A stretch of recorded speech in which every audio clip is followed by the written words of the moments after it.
I hurt my back a couple of years ago. I thought I'd never get rid of the pain, but I did. I thought no back could hurt as much as mine did. I could barely get out of bed in the morning. My doctor said it was up to me to make some changes in the way I did things. And now, I'm back to work. I was determined to get rid of my back pain, so I started an exercise program, and now I feel terrific. While we all experience low back pain sometime, we rarely think about the back until it starts to hurt.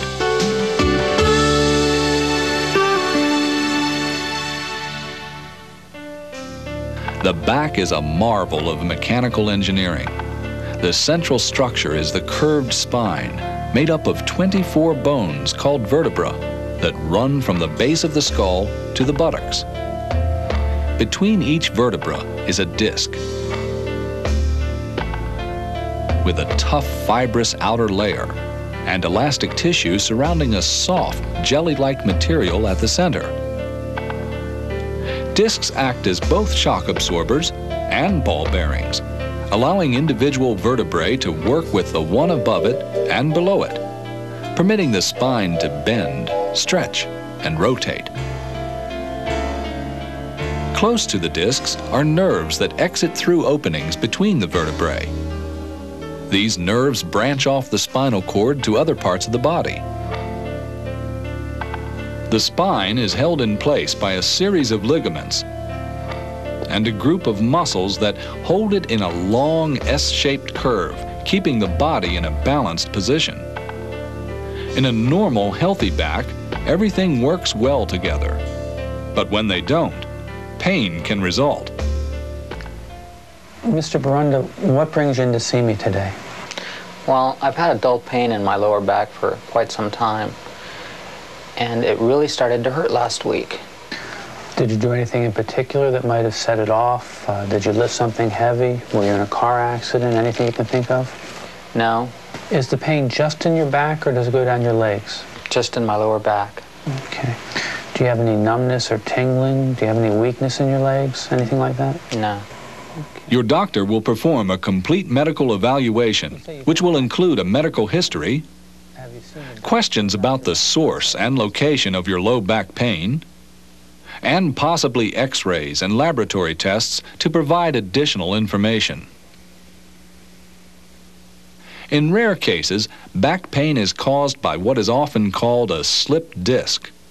The jelly-like material inside the disc shifts or slips inside the capsule, or actually bulges out of the capsule, pressing against nerves. In most cases, however, low back pain is caused by sprains or strains involving the muscles and ligaments.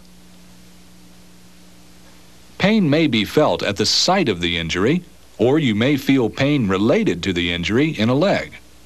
This is called referred pain and is very common.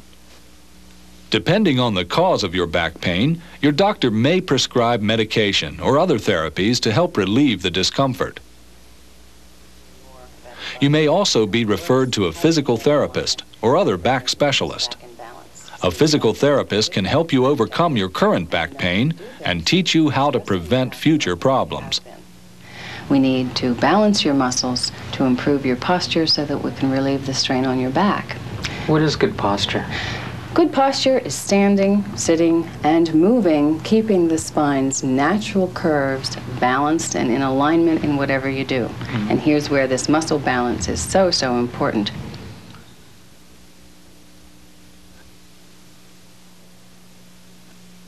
Correct standing posture can be illustrated by an imaginary plumb line. Notice the natural curves of the spine in relation to the plumb line, and how ears, shoulders, and hips are stacked in a straight line. Poor posture means that the spine's natural curves are increased or decreased, contributing to muscle pulls and ligament strains, and creating abnormal pressures on discs and joints. To help when standing for long periods of time, use a step stool or something under your foot to shift your weight. This relieves the stress on the lower back and helps balance body weight. A step stool is also handy when reaching. By stepping up, you move closer to high objects and don't stretch the back. At home, while brushing your teeth, bend the knees to maintain normal back curves. And when vacuuming, sweeping, or raking, remember to maintain the normal curves of the spine, and be careful not to twist your back, but move your feet to give your body proper positioning. Walk with good posture, keeping head high, chin tucked in, pelvis in a balanced midline position, toes straight ahead, and wear comfortable shoes. Sitting posture is equally as important as standing posture. Sit in chairs low enough to put both feet on the floor, with your knees level with your hips. Your forearms should rest comfortably on the work surface. Instead of sitting up straight, sit with the natural curves in balance, one on top of the other. Don't slouch. This decreases the curves and can stretch the ligaments and muscles supporting the back, as well as pinch the discs. You may also consider using a small cushion or lumbar support on your lower back to relieve the muscle and ligament stress when sitting for long periods of time.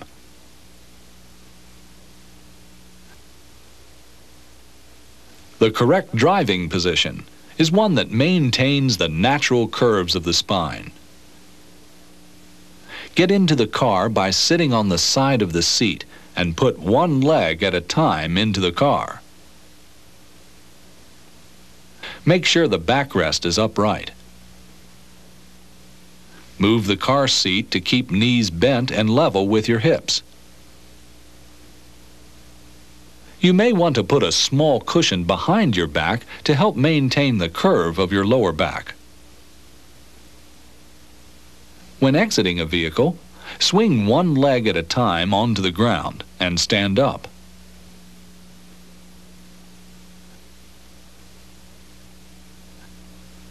When getting into and out of bed, remember to avoid stressing or twisting your back.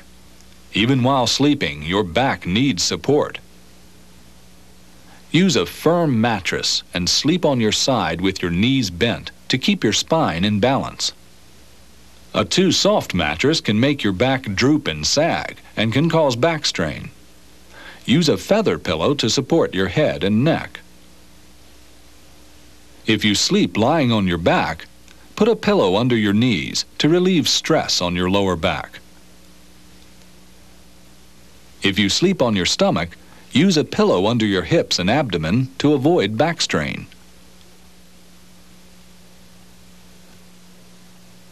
Perhaps the biggest cause of low back injury is improperly lifting objects from the floor, shelf, or countertop. Don't use the muscles in your back to lift objects. Instead, use the supporting muscles in the abdomen, buttocks, and thighs. Here's how. Be sure to keep a wide base of support by spreading your feet apart to make yourself more stable. Bend your knees, not your back, and lift with your legs, holding the object close to your body. There are situations where you can't use proper lifting techniques, such as removing items from the trunk of a car or lifting a baby from a playpen. In these cases, move as close to the load as you can and, when possible, brace yourself by placing your knees against the side of the bin, trunk, or bed from which you are lifting. With your buttocks out and knees slightly bent, your spine will be in balance. Complete the lift using your arm, leg, and abdominal muscles. When the load is heavy, get help and plan ahead to avoid sudden load shifts. And always be sure of your footing. To move an object to the side, pivot on your feet as you move your back. Do not twist or bend sideways. Push rather than pull, and do the pushing mainly with your legs. And it's a good idea to use a cart or hand truck when you move a heavy object over a long distance. In addition to good posture and proper body mechanics, the greatest support you can give your back is to start an exercise program. People who don't exercise are more prone to low back pain and injury because muscle tone is poor, overall flexibility is limited, and supporting muscles can't do their work. This is especially true if you're overweight, because extra weight in the midsection changes your back's natural curves. A good exercise program should include specific exercises which strengthen the muscles in your back and abdomen and improve flexibility.